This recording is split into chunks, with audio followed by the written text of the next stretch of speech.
Всем добрый день. Так как вы уже поняли, что это видео о Garrett Ace250 и улучшении его и стабилизации, приступим.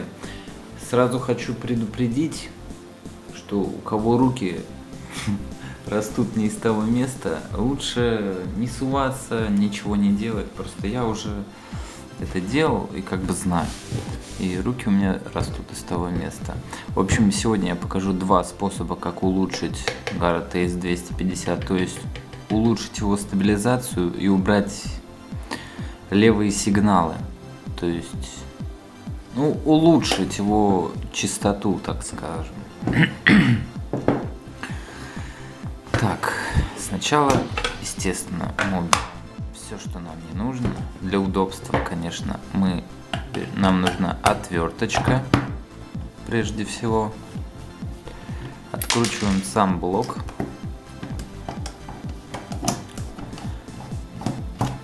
Покажу я вам сегодня два способа. Так, ручку мы убираем. Наушничков вот убираем. Вот, у нас есть блок. Чтобы его раскрыть, надо открутить от ручки. Но это для удобства. Конечно, я советую открутить. Потом под батарейками тут есть у нас раз, два. Мы их тоже откручиваем. Обязательно. Без этого вы не доберетесь до самой платы. Так, это у нас от блока. Это от ручки. Так что вот. Один способ более-менее легкий. Второй уже требует более таких усилий. Я вам покажу, расскажу. Так, загвоздочка. Чтобы подкрутить штекеры, нам нужна не отвертка, а ключи. Сейчас я принесу, сейчас принесу. Вот, я лично беру вот такой разводной ключик. Кто-то может просто ключ под размер найти. И откручиваю.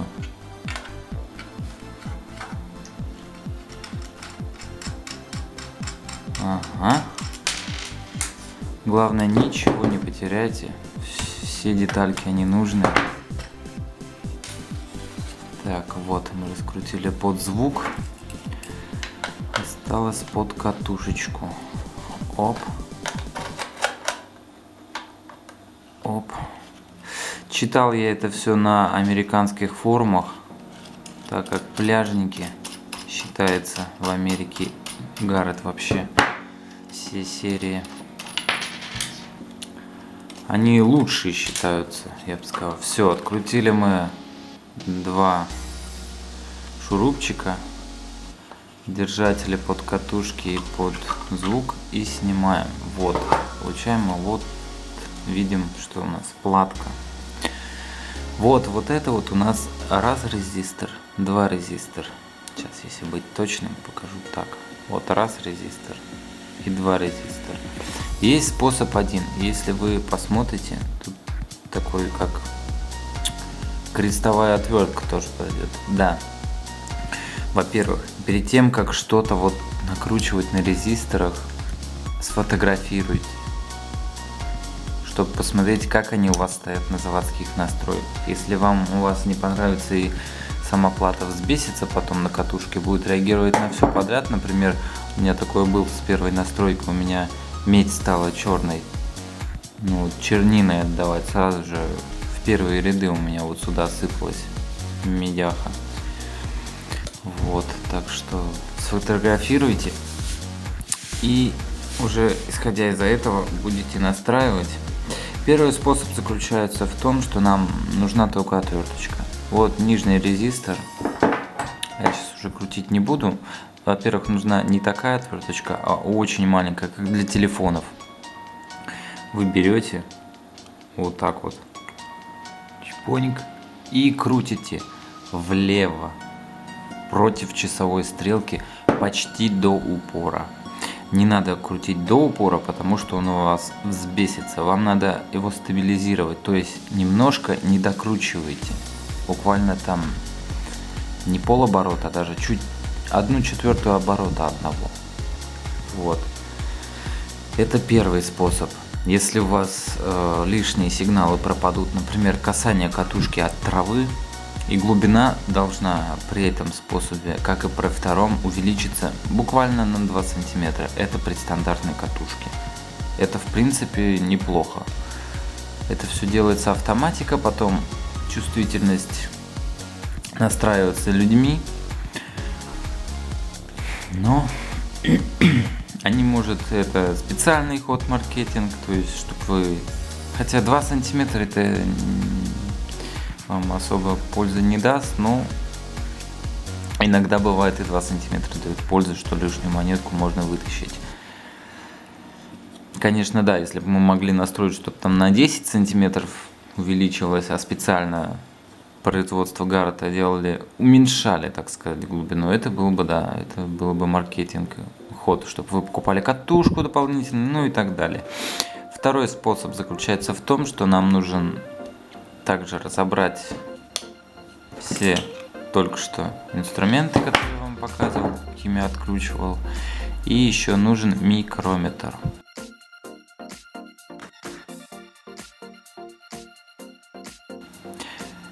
К сожалению, у меня сейчас его нету, потому что я настраивал не у себя платку. За городом ездил, у меня там микрометр есть. Ну, сезон закончился, я туда и уже сейчас не езжу, снег пропадет, тогда да, поеду. А если кому-то будет показать наглядно, я, конечно, покажу. В общем, способ заключается в чем? Микрометр. Мы сейчас покажу вам фотку, как он выглядит. Он выглядит вот так.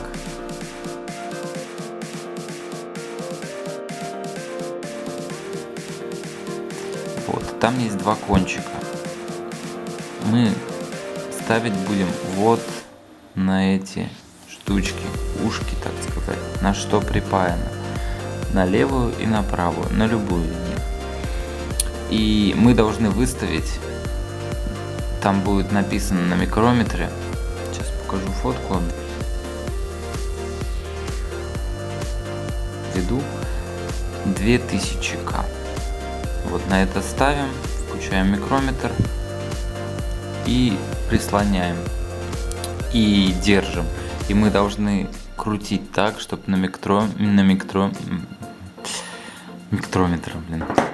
альтрометр, манометр. В общем, на нашем аппаратике должно высветиться 0.10. Это самая лучшая настройка. А вот на этом резисторе, верхнем, на нижнем 0.10, а на этом 0.03. Это самые лучшие настройки. У меня перестала катушка реагировать на траву, на всякие удары катушкой. В общем, левые сигналы, ложные, они пропали. Вот это что меня радует, что она стала стабильная. Аська моя. И я очень этому рад.